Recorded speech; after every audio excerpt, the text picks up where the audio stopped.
Hello. Hi. My name is Matty. And like I said in my previous videos, my channel is gonna be like a video diary talking about mental health and overcoming abuse. Even if these videos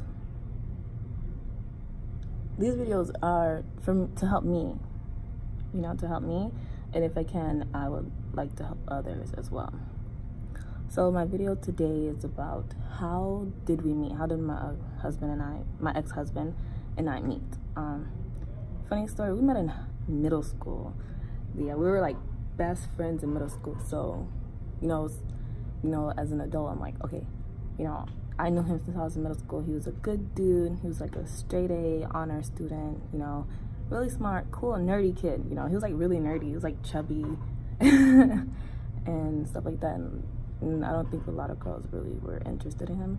But, because, I liked, nerdy guys and stuff like that. So I really, took an interest in him. So, but we just became friends. We didn't really like date or anything in middle school because, I wasn't allowed to. I'm Haitian. So, we were not allowed to do a lot of things. So yeah, I was a new kid, I always go to school late. So I was a new kid, middle school. But I remember, being like, he was like the first person that really, became friends with me. Guy that really became friends with me. So we became really close. We were best friends. Even his brother, like his sister and my brother were best friends as well. So, I just knew him as my best friend. Then we kind of lost connection. When we went to high school, we just, we went to different high schools, so we lost connection. Fast forward, I was like 21 and he was 20 or something like that.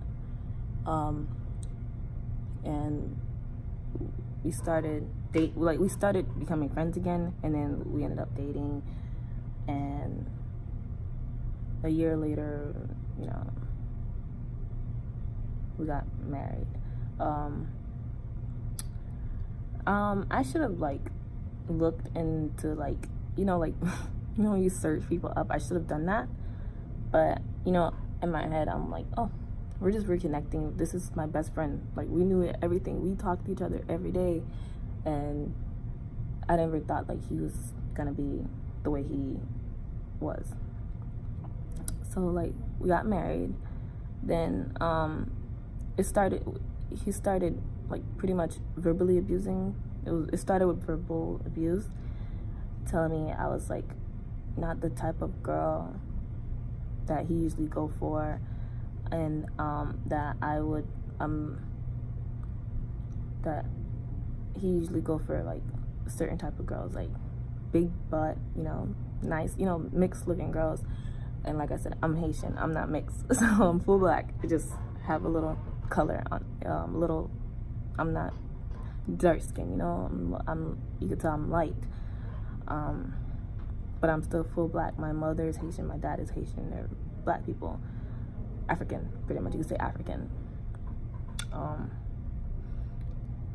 So yeah, so it started with verbal abuse. He would tell me the type of girls he liked. I was not the type of girl he can get any. If I left him or he left me, he can get someone, So that made my confidence. No, I was already self-conscious.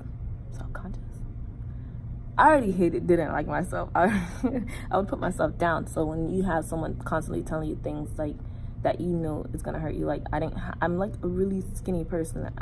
I don't have a regular black girl's body or whatever. I look like a 12-year-old.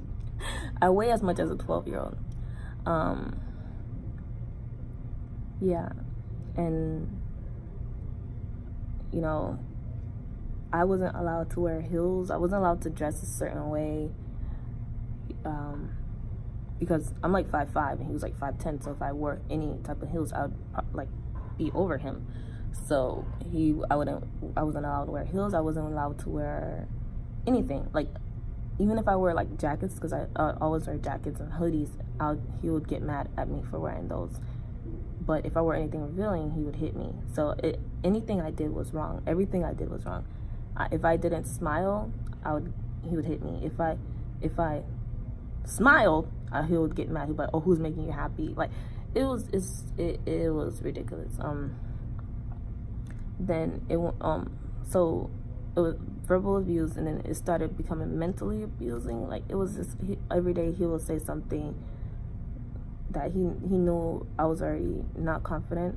So then he started saying things that he knew would hurt me or get to me, other than using my family against me. He started using my body, and the way I look, like my face and things, my hair, everything I did was wrong. He was really controlling.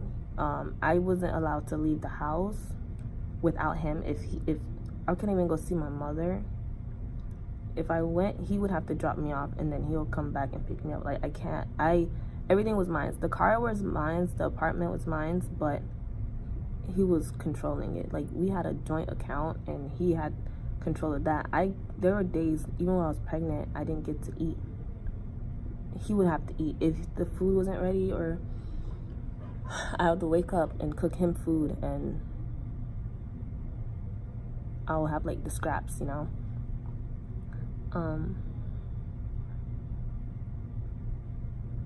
like I said in a previous video, he would control even when I was working. He had to drop me off at work. I couldn't take the car, or I would have to take even if I took a Uber or a Lyft or something, I had to be on the phone with him just so he would control if I was talking to the person or things like, I don't know. He was ridiculous. He was crazy.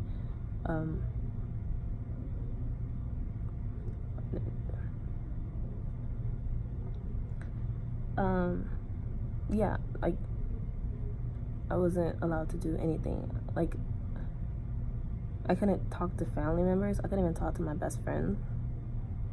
I couldn't, without him being there. If I'm on the phone, he has to be right next to me.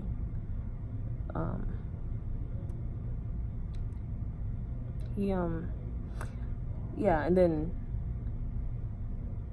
the hitting started when I found out I was pregnant, because he didn't want to have the baby. He wanted me to have an abortion, and then he wanted me to have an abortion, and I didn't want an abortion because I knew my mother would not like that. My mother told me at 16, 15, 14, she's like, "Look, if you ever get pregnant, I'm cool with it. I was a teen mom, but no abortions. I would disown you if you have an abortion." And that's the one thing about my family. I don't want to be disowned. I didn't want to be hated in my family. So I try to do everything. Like, I try to go to school. I try to do all that stuff. I got married, had a kid. That's how they wanted it. Married, kid, But I chose the wrong person to get married to and to have a kid with. But at the time, I didn't know he was the wrong person. Because it was fine in the beginning, and it just started going crazy. Like, so he didn't want the baby. So I said, okay, then I would put it up for adoption, because I didn't want to raise a child in that environment. Because I wanted to leave, but because when I found out I was pregnant, I felt like I had to stay. Because I felt like no one was gonna take me back. Like, my family wasn't gonna take me back because of the whole marrying him, and no one knew that I got married. But then one of my cousins looked it up on I didn't know you can look it up and find out you're married online. I didn't know it was public, actually.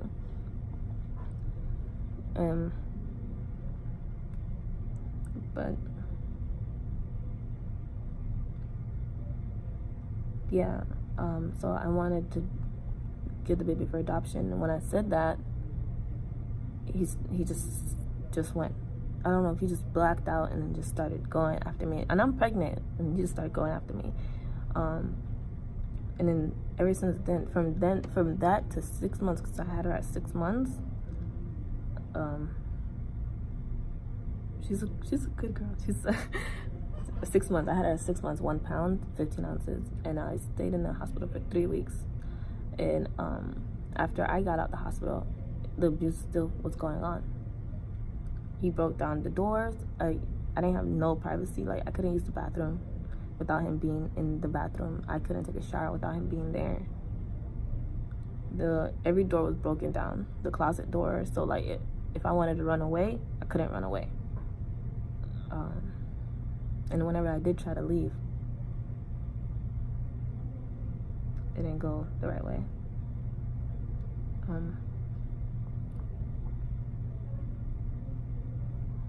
It's hard. You know, like,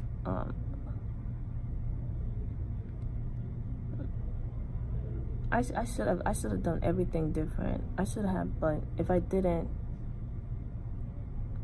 I wouldn't be here, you know? I wouldn't be able to tell my story or talk about this and be able to help other people who are in this situation, men, women, children, teenagers. It doesn't matter. It could be your partner, your other person. It could be even your family member. It could be really abusive, you know? I wish I spoke up. I wish I, you know, talked to people. You know, there were several times that police kept coming to the house, but out of fear, you know, he said if I snitched, he would kill me or kill my family. He even like stalked my family members. Like, he had all my family's social media, and he would like send threats to them. And you know, like, I didn't want my family getting hurt, so I just left it alone. He even like threatened my best friends. The man was psycho. He was psycho. I don't know why did I stay, like, but I remember my cousin asked me, why did I marry him? I don't even remember. I think I did it out of, I don't know, probably to help him or something. I really don't know. Like, I don't know why I married this dude. I don't know. And still to this day, even the first day my cousin asked me, I still don't know. I can't, like, even if someone was like, why did you marry this person? I don't know. I don't know. Probably because I didn't want to, like, you know, I don't want to use like religion and stuff like that. I don't know, but next time if I do get married, it's gonna be different. It will be different. I won't jump into marriage. And I will make sure that he loved me and would never hurt me and would never hurt my kid. All right. So the quote for today is going to be, don't allow someone to treat you poorly because they say they love you.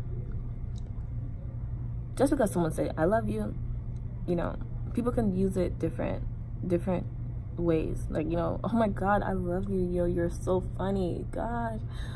You can tell by the tone of the person. Like, if you were to tell me, I don't even like hearing that anymore. But if you do say it in the tone that you say it in, I will believe you. I will believe you. Like, if you said, look, Matty, bruh, I can't do it. Awkward. But I hope you guys enjoyed my video. Please like, comment, subscribe. I will try to respond to comments. It's hard. This is like really out of my comfort zone. Like, I don't like talking. I'm that person, like, people call me a house rat. I literally stay in the house. I don't talk to people. Even in class, like, I will sit in the front of in the teacher's desk right here. I'll sit right here, or I'll sit right in the front, and we'll just when women talk. Even like, you know, even in high school, I was like, I'll sit right in front of the teacher, and I will not say a word unless they ask me a question, and then they'll be like, can you speak up louder? So remember, you are beautiful, you are not alone, and don't forget to smile. That's one thing I forgot to do, was to smile after all this stuff happened.